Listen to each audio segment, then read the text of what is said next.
여러분 반갑습니다. 정박사입니다. 다들 즐거운 주말 보내셨습니까? 날씨가 굉장히 추웠다가 영상 기온을 좀 주말에는 좀 보이더라고요. 영상 10도까지 올라간 부분인데 다음 주 중반에 잠깐 추위가 한 차례 왔다가 다시 포근한 날씨로 또 된다라고 하니까 날씨는 이제 많이 풀리고 조금 있으면 금세 3월달이 올 것만 같은 그런 기분이 듭니다. 최근 시장 모습을 보면 이렇듯 꽁꽁 얼었던 주식시장이 매우 뜨겁고 아주 강한 강세장이 지속적으로 진행이 되고 있는데요. 현재 증가되고 있는 거래 대금을 놓고 봤을 때는 이러한 기조가 계속 진행될 가능성이 매우 높다라고 저는 판단을 합니다.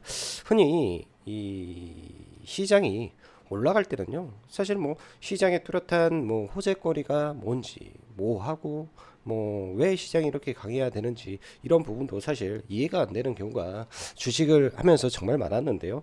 그때는 항상 똑같았던 원리가 있습니다. 주식은 수급이 우선되는 시장이죠. 말 그대로 돈이 들어오면 수요와 공급에 의해서 수요가 많으면 물건값은 올라가기 마련이다. 이런 관점에서 아주 심플하게 시장을 바라보시면 지금의 시장이 이해가 될 것이다. 이런 생각이 많이 듭니다. 자, 들어가기 앞서서 라이브 방송 가입 진행하고 있으니까 관심 있으신 분들은 카페에 가입하셔서 같이 진행하시면 될 것 같고요. 자, 그럼 바로 시작해 보도록 하죠. 하나그룹주 다음은 두산그룹주인가?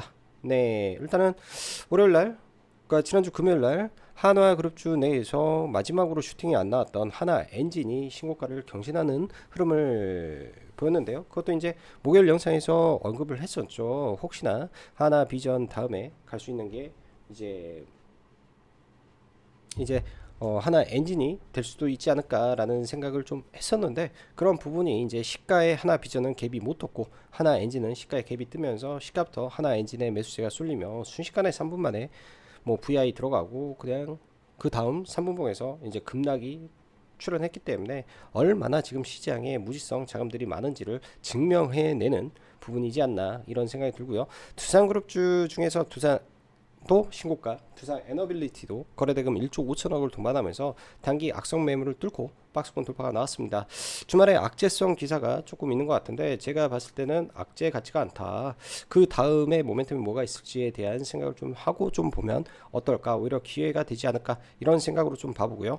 자, 최근 뭐 로봇주 매우 뜨겁죠. 근데 지금 국장에서 보면은 최근에 로봇주의 움직임을 봤던 종목군들 중에 이제 국장 내에서 살아있는 종목은 레인보우 로보틱스 하나고 나머지는 다 죽었고 최근 이틀간 이 테슬라의 이 올해 만대 생산 계획과 함께 일본 THK 그룹이 3월달에 대만에 방문하는데 밸류체인에 들어갈 수 있을 것이다라는 내용과 함께 삼익 THK 강세, TIC 뭐 강세 딱 이 정도 흐름에서 로봇은 좀 움직였던 것 같습니다.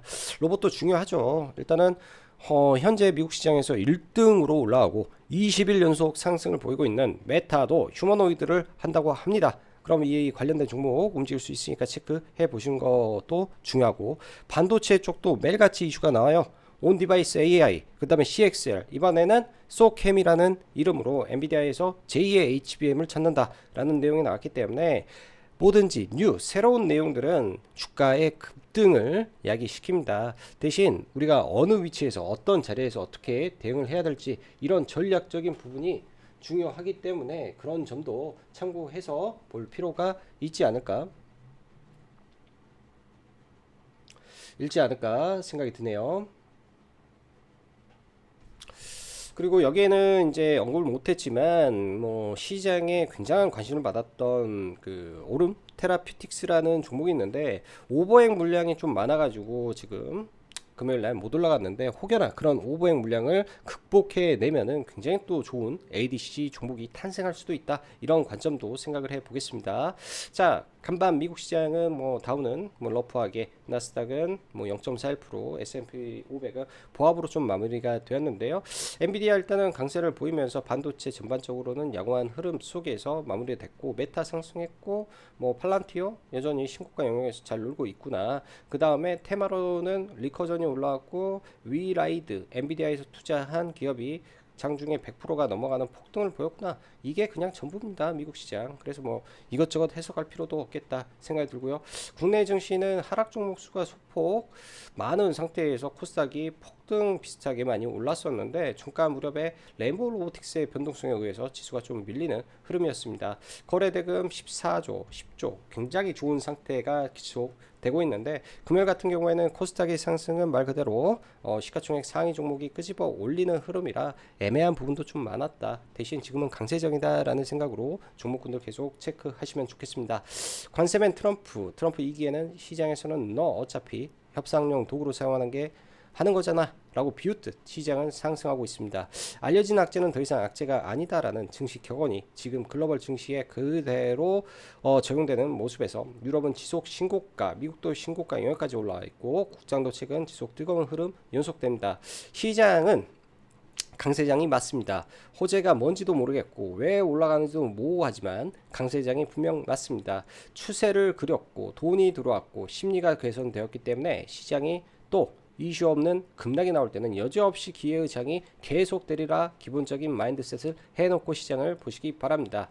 미국 시장을 대표하는 M7 중 메타가 단연 돋보이는 흐름을 보이고 있고 나머지는 그냥 적당한 위치에서 움직이고 테슬라는 많이 빠졌지만 길게 보면 기회일 수 있겠다 정도 생각이 들며 팔란티아, 애플 로빈 등 AI 섹터가 강세를 지속하고 있습니다. 전부 이유는 상승이고 미국 쪽을 보면 AI 관련 이슈는 재료 외 반영의 폭이 폭발적이고 한국도 마찬가지 흐름이다. 금요일 시장은 코스닥 150이 2% 가까운 상승을 보이다가 장막판 레인보우가 일부 투매가 발생하면서 조금 밀리는 흐름이었고 나머지 종목들은 CXL 쪽 강세, 우주항공 쪽 강세, 그리고 하나그룹주에 이어 투산 에너빌리티가 조 단위 대금을 동반해서 급등했습니다. 하나 쪽은 하나에어로, 그 다음에 하나오션, 그 다음에 하나시스템이 상한가, 비전 상한가, 그리고 마지막에 하나엔진 급등으로 시킨 이후에 숨 죽이고 갈 것으로 일단은 보이고 있기 때문에 추격 매수는 주의하시는 게 좋겠다. 지수로는 저항이 될 수 있는 현재의 시장 흐름으로 볼 때 쉽게 빠질 것 같지는 않은 흐름 속 각 파트별 대장주는 계속 체크하고 보시길 바랍니다. 반도체 쪽은 삼성전자도 지금 좋아 보이고요. 또한 엔비디아의 제2의 HBM으로 쏘캠을 들고 나왔는데 이게 또 기판이 엮이는 흐름이라 일단은 TLB가 직접적으로 회사에 언급이 되더라고요. TLB와 심택이 관련 회사로 참여하고 있다. 뭐 내용이기 때문에 기판 쪽에서 일단 상한가가 금요일날 CXL로 TLB가 나왔는데 다시 또 TLB다. 그럼 심택하고 TLB에서 왔다 갔다 할 수도 있겠네 정도 생각을 해봐야 될 것 같고요. 네오셈은 좀 밀렸다가 다시 올라가는지 정도. 어버브나 온디바이스 AI도 이슈가 살아있기 때문에 나중에 밀려서 다시 올라가는 흐름을 보일지 체크를 계속 하십시오. 메타의 휴머노이드 로봇 진출과 레인보우의 삼성 로보틱스 전환은 1차적으로 레인보우가 전일 투매를 이기고 매물 압박을 이기며 더 크게 가는지 여부가 중요한데요. 중요한 거는 이제 더 올라가게 되면 10조의 문턱을 터치하냐 마냐의 흐름으로 갈 것이고 레인보우가 예를 들어서 급락을 했을 때 그거를 이겨내면서 원익홀딩스가 메타 이슈로 계속 올라가게 되면 차별화되는 흐름을 볼 수도 있는 거죠. 혹여나 또 레인보우 로보틱스가 그냥 강한 상태에서 원익홀딩스도 강하면 로봇 쪽에서 이슈를 타올 수도 있겠다. 여러 가지 관점으로 여러분들 생각을 하시면서 이 주요 구간들이라든지 포인트를 항상 차트에 그려보는 습관을 가지시면 좀 도움이 될 것이다 생각이 듭니다. 원전 쪽은 관심 갖고 본다라고 말씀드렸고 사실 BHI를 이틀 연속 추천을 했었던 종목이기도 합니다. 투산 에너빌리티도 돌파 가능성이 있다 했는데 아침부터 바로 돌파를 해서 두산 에너빌리티는 매매를 못했고 BHI는 들어가서 일단은 먹고 좀 나왔는데요. 폴란드 쪽에서 기사가 좀 나왔는데 이거는 과거 거의 안 된다라고 저는 알고 있었던 내용인데 이게 왜 자초이익이라고 또 다시 말이 나오는지 기대감이 없었는데 이걸 악재로 포장을 할 만하나라는 생각을 해요. 내일 폴란드에서 산업부 장관이 오고 19일날 에너지 3법 이슈 등등 17일날 많은 원전의 호재성 이슈도 동시에 있습니다. 그런 부분에서 다시 끄집어 올릴 수도 있기 때문에 원전 쪽은 저가 매수를 고려하면서 지지가 확인되면 보시면 좋을 것 같다 생각이 들고요. 드론과 자율주행 이슈는 계속 체크해야 됩니다. 종목은 딱 두 개, SOS랩, 에이럭스 딱 두 개만 보시면 될 것 같고 시간에 PIE가 상한가인데 대금 170억 신규주의 광기가 나올지 체크하고 관심 가져봐야 될 것 같습니다. 금요일날 저도 뭐 네오셈과 PIE 매매가 거의 주력이었고 시간에까지 매매를 하다가 뭐 상한가는 못 가고 중간에 털려버렸네요. 스윙이나 끌고 갈 종목들 신고가 근처 종목으로 여러분들 보시면 됩니다. 왜? 지금은 강세장이니까. 아니면 바닥권에서 122평선을 돌파하는 박스권 흐름에서 돌파 장대 양봉 돌파 상한가가 나오는 종목의 눌림을 공략하는 것도 하나의 방법이 될 겁니다. 대신 아무리 상승장이어도 여러분들 손실 나는 거는 매한가지 거예요. 왜? 어중간한 종목을 보면 대장주도 아닌데 뭐 후발주라든지 좀 떨어지는데 흔히 말해서 매수하기 편한 종목을 우리가 들어갈 때는 오히려 하락하기 편하다. 개인이 매수가 잘 되는 종목은 오히려 잘 안 올려준다. 이런 거를 좀 생각하시면서 계속 공부하시면 좋을 것 같습니다. 차트라는 것은요, 누구나 좀만 공부하면 돼요. 제 기준에서는 차트라는 거는 좀만 공부하고 또 반복 학습이잖아요. 눈에 많이 보고 많이 본 것을 소액으로 계속 트레이딩을 해보고 매수를 하고 손실도 봐가면서 이 손실의 아픔을 실적으로 몸으로 느껴가면서 이 감각을 키워가면 차트라는 것은 당연히 어느 레벨에 가면 그냥 쉽게 그냥 러프하게 보여지는데 이슈와 모멘텀 분석은 시작은 항상 변화를 합니다. 계속 진화하고 있고 계속 새로운 이슈가 나오며 과거의 이 구닥다리 이슈들은 재탕이라는 이름으로 오히려 세론을 만들어 버릴 수도 있기 때문에 이런 부분들 제가 볼 때는 평생 공부해야 되는 거고 평생 레벨업을 시켜야 될 부분입니다. 공부를 하지 않으면 아무리 과거에 잘했다 하더라도 도태되는 게 이 바닥이기 때문에 이쪽은 계속 경험치가 필요하고 공부를 많이 해야 되며 그래야만 대장주를 보는 눈이 좋아질 수 있다 이렇게 설명드립니다. 저는 계속 나올 것이다 보여요. 시장에서 이런 좋은 종목군들이 계속 나올 것이고 상승장에서 손실을 보는 제 경험상 조급함이라고 생각이 들어요. 나만의 기회가 순서가 온다고 우리는 생각하면서 여러분들 칼을 계속 갈고 또 갈아 놓으시기 바랍니다. 올해는 제가 볼 때는 계속 기회가 올 것 같아요. 뭐 중간에 뭐 3월 달에 공매도 재개 이슈에 조금 흔들릴 수도 있겠지만 있을 것 같고 뭐 종목군들은 뭐 시간에 그리고 제가 요새 여기에다가 그 특징주 내용들을 안 올립니다. 그 이유는 뭐냐면 정보가 너무 많아도 사실은 공해가 될 수도 있겠다. 저 같은 경우는 사실 의미 있는 이 기사 몇 개만 코멘트 해놓은 거 그 안에서만 종목을 보고 체크를 하고 대응을 하는 것이지 여러분들 모든 정보를 다 알고 우리가 하면은 오히려 혼돈이 와서 더 안 좋은 것 같아요. 자, 지수 잠깐만 보면 코스닥 같은 경우에는 최근 저점 대비해서 굉장히 많이 올라왔습니다. 756포인트고요. 여기 있는 악성 매물대 꼭지에 와 있는 상태에서 지금 변곡이죠. 빠질 수도 있어요. 제가 볼 때는 월요일날 갭 들고 나서 이 위에까지 올라가는 척하고 빠질 수도 있다. 그거 생각하고 이격이 지금 확대됐으니까 조정은 일단은 좀 나오는 게 좋지 않을까. 그래서 스윙으로 끌고 가기에는 지금은 종목군들 좀 기다려보는 게 좋을 것 같고 조정이 깊게 나오면 그때 스윙의 종목을 찾는 거가 맞고 이렇게 올라가는 과정 속에서 주도주들은 그냥 자기 갈 길 가는 시작이다. 이렇게 저는 생각이 들고요. 코스피도 차트가 120평선을 돌파하고 지금 연 인틀 올라왔는데요.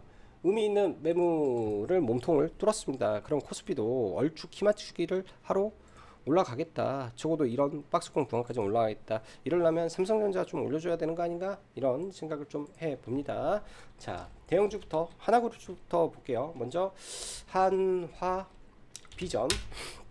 하나비전을 보면 상한가 구간이 이 꼭지에서 상한가를 닫았는데 이 꼭지에서 이 의미 있는 53,800원을 시가에 올라왔다 바로 깨졌다. 이러면 눌림을 보면 안 됩니다. 여기에서 바로 거래가 들어왔는데 이거를 지지를 하고 올라가야 될 때에서 바로 깨졌다. 이거 차익입니다. 그래서 이거는 특히 금요일날 조심했어야 되고 반대로 한화 엔진 같은 경우에는 이 위로 갭이 들었죠. 갭이 들면서 순간 26,000원을 돌파하는 자리, 즉 26,000원이 뚫리면 이거는 돌파 매매의 자리였다라고 생각을 하고 그냥 하나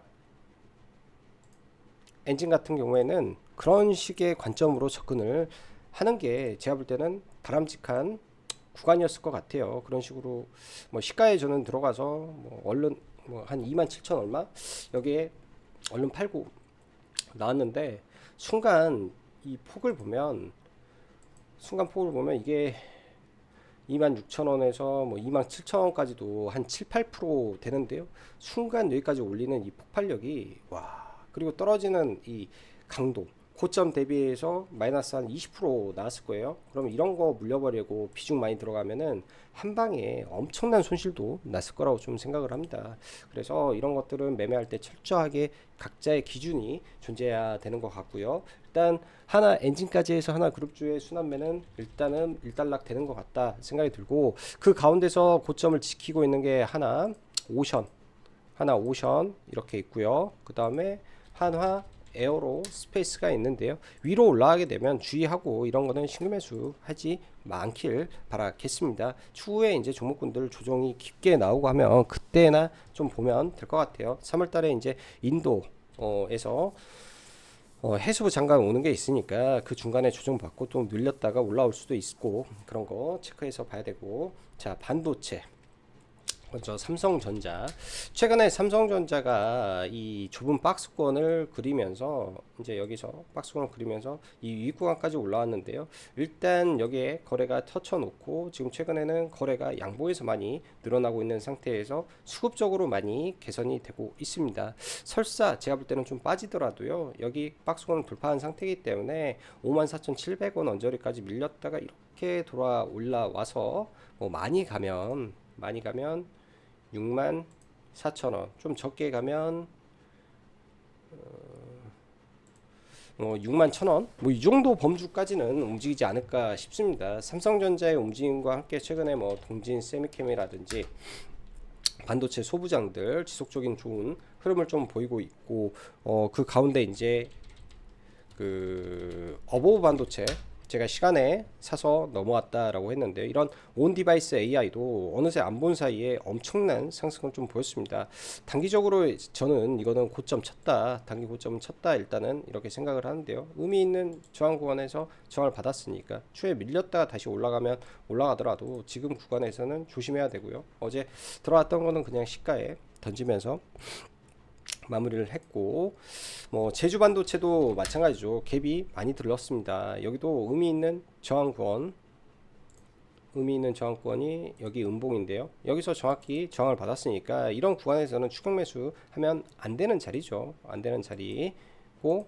자, 금요일 날 이제 네오셈 CXL 쪽에 키워드가 붙은 네오셈인데요. 일단 시가가 이 친구도 무려 15%가 떴기 때문에 시가로 들어가기에는 저는 좀 부담되는 영역이었다라고 생각을 합니다. 대신 시가도 의미 있는 자리에서 출발을 했고요. 눌림도 사실 의미 있는 구간에서 눌림이 나왔죠. 저도 이거 회원님들한테 1,800원 구간 언급을 좀 해놨고, 눌림이 갔다가 왜 돌아갈 수도 있을 것이다 라고 말을 했는데, 저도 좀 위에서 좀 잡고 그래가지고 제대로 밑에서는 물량을 실지는 못했어요. 위에서 그냥 적극적으로 계속 트레이딩 하면서 이런 매매를 좀 했고요. 뭐 시가 돌파하면서 올라올 때 짧게 먹고, 뭐 밑에 눌렸을 때에서 일정분 먹고 재돌파하면서 상한가 갈 것 같아서 뭐 눌림으로 좀 들어간 거, 이게 좀 전부였던 매매였습니다. 오늘 네오셈 같은 경우에는 의미 있는 구간에서의 흐름이 나왔고, 이 차트도 이 차트가 계속 가기 위해서는 이 장대 양봉의 시가를 훼손시켜서는 안 될 것 같습니다. 그리고 TLB가 SK 하이닉스와 삼성전자 양사에 CXL 기판을 단독 공급한다라는 이슈로 일단은 상한가에 나왔는데, 이 상 자체가 풀리고 좀 그래서 좀 약하지 않을까라는 생각으로 상단을 하지 않았는데요. 주말에 이제 그 엔비디아의 소캠이라는 이슈에 심텍과 함께 들어온다라는 이슈가 생겼습니다. 캡을 들겠죠. 갭을 들고 밀리면 이 범주 내에서 눌림목이 나올 걸로 일단 판단을 하고 있으니까 TLB 잘 봐야 되고, 동시에 심텍도 시총이 좀 되는 종목인데 심텍도 같이 시가가 들릴 것 같다, 일단 그렇게 좀 보여지니 관심 종목으로 넣어놓고 종목을 체크해서 보시면 좋을 것 같네요. 체크해서 보시면 좋을 것 같고요. 그 밖에 이제 레인보우 로보틱스 11선에서 정확히 지지를 받고 악성 매물대인 음봉을 돌파하면서 장중에 신고가를 트라이하는 모습이 있었는데, 항상 차트를 볼 때는요, 신고가를 돌파하자마자 밀릴 때는 급락이 나올 수 있다. 왜? 높은 구간이기 때문에 그렇게 판단을 해야 되고, 다음 주 월요일 17일 날 삼성 로보틱스로의 사명 변경에 대한 기대감이 주가를 끌어올렸기 때문에 지금은 5대5로 저는 생각을 하고 있습니다. 삼성 로보틱스가 되면서 시장에서 그 기대감으로 단기 슈팅, 오버슈팅이 나올 경우에 최대 10조까지 날리려고 하는 거 아닌가. 최근에 들어왔던 수급에 의해서 혹은 올린 다음에 그 이후에 엄청난 폭락을 만드는 거 아닌가, 여러 가지 관점에서 생각을 좀 해보고 있고요. 뭐 최근에 로봇주 보면 하이젠, RNM 뭐 반등을 해도 그렇게 크지 못하고, 뭐 클로봇 마찬가지로 바닥권에서 반등을 해도 그렇게 크지 못합니다. 무조건 대장만 봐라라는 말이 여기 있는 거고요. 사면도 그렇고, 그 다음에 로보티즈도 마찬가지죠. 로보티즈도 최근에는 삼익 THK 그 테슬라로 엮인 종목이기 때문에 얘는 특별히 관심 종목에 넣어놔야 되고, DREC도 관심 종목에 넣어놓고 일단은 테슬라 관련주로 체크해야 됩니다. 메타 관련주로는 원익홀딩스가 과거에 이 구간에서 메타와 이 로봇 손 기술에 협력한다라는 이슈로 상한가를 가고 계속 윗꼬리를 만드는데요. 종목이 이때는 상한가를 가면서 긍정적이었는데 자꾸 위에서는 매물이 많이 출회가 됩니다. 일단 뭐 시가가 낮게 출발해서 한 23,000원 정도 출발하면은 뭐 저는 시가 매수를 고려해 볼 것 같고요. 이 정도 출발하면 뭐 시가 매수 해볼 만할 것 같고, 뭐 최대 폭으로 이 정도 가면 비중을 좀 줄여서 좀 밀릴 것까지 감안해 가지고 최대 뭐 10%까지는 시가에 한번 봐볼 것도 같습니다. 근데 너무 위로 15% 이상 급등을 하게 되면요, 이런 자리가 눌림이 되지 않겠냐, 일단 생각을 하고 일단은 월요일날 봐볼 것 같고요. 유리기판에서 피롭틱스 고점에서 이렇게 있는데, 이걸 올려줄 수 있었던 거는 PREE가 뉴스를 계속 붙였죠. 금요일도 유리기판 소재를 국내외 반도체 대기업의 문의가 아예 폭증하고 있다라는 이슈로 일단 오전부터 갑자기 거래가 들어오면서 이렇게 급등을 하네요. 근데 중요한 거는요, 이렇게 악성 매물이 나왔을 때 종목이 죽었으면, 급락을 했으면 종목이 급락을 해야 되는데 이거 들어 올렸다, 누군가가 이 종목을 끌고 올라왔구나, 이렇게 판단을 해야 됩니다. 그래서 금요일날은 계속 매매는 좀 했었고요. 되게 아쉬운 게 9,000원대 이 눌림 안 본 거 너무 아쉬운 종목이 된 것 같아요. 눌림으로 종목을 좀 안 본 게. 근데 그럴 수밖에 없는 게, 떨어질 때 대금을 보면 이거 폭락할 것 같고, 여러분들도 매매하시면 그거는 아실 겁니다. 시간외 때 호가가 일단은 나쁘지 않아 가지고 시가에 좀 들어가서 여기 반 팔고, 여기 그 4시 40분에 그냥 주말이기도 해서 시간에 시가를 깨는 것 같아서 다 팔아버렸는데 뭐 털려버린 거고요. 이런 게 보면은 이제 시가 자체가 96,9,650원을 돌파하면서 신고가 기대감에 시가를 올렸기 때문에, 그런 이 관성, 그 다음에 고가 놀이를 했던 박스권에서 갭을 드는 흐름이라, 강한 종목에서 나오는 전형적인 흐름이 PIE에서 나오고 있다. 시가가 높게 떠서 바로 간다 생각하기보다는 시가가 높게 떴는데 그거를 뭐 빠졌다가 다시 들어올리는 흐름이라든지 어떻게 되는지 이거를 체크하고 봐야 될 종목 같고요. 두산 에너빌리티, 이 자리가 악성 매물대죠. 누가 봐도 거래 대금이 1조 4천억짜리 악성 매물대인데 이거를 빠르게 돌파했으니까 여기 중요한 자리고, 26,400원에 추천을 했는데 이 자리도 굉장히 중요한 자리였습니다. 그럼 내일 빠졌을 때 26,400원 이 구간 한번, 그 다음에 이거보다 좀 낮은 구간에 26,000원대 구간에도 의미 있는 자리가 있으니까 내려왔을 때 체크해 보시고 종목 보시면 좋을 것 같고요. 지금 SOS랩이라든지 차세대, 예를 들어서 성장 산업으로서 의미 있게 포괄적인 상승을 보여줄 수 있는 쪽은 자율주행과 에이럭스, 드론이라고 생각을 합니다. 이런 종목군들 잘 체크해 놓고 시장 보시면서 대응 전략을 짜 보시면 좋을 것 같고요. 미국의 데이터 센터라든지 이런 부분에서 또 주말에 이슈가 좀 나와줬는데 사마전기나 이수페타시스가 단계 돌파할 수 있는 구간에서 약간 좀 아쉬운 흐름을 좀 보이고 있는데요. 이쪽도 흐름은 무시 못합니다. 그리고 마지막으로 마지막으로 영상에 다 담지는 못하겠지만 제가 일정들 좀 정리를 좀 해놨는데요. 여러분들 잘 참고해서 보세요. 코멘트 다 달아놓고 딱 중요한 것만 포인트 찍어서 나온 거니까 보시면 많은 도움 되리라 생각을 합니다. 자, 오늘도 영상 시청해 주셔서 감사하고 여기까지 짱구 박사였습니다. 감사합니다.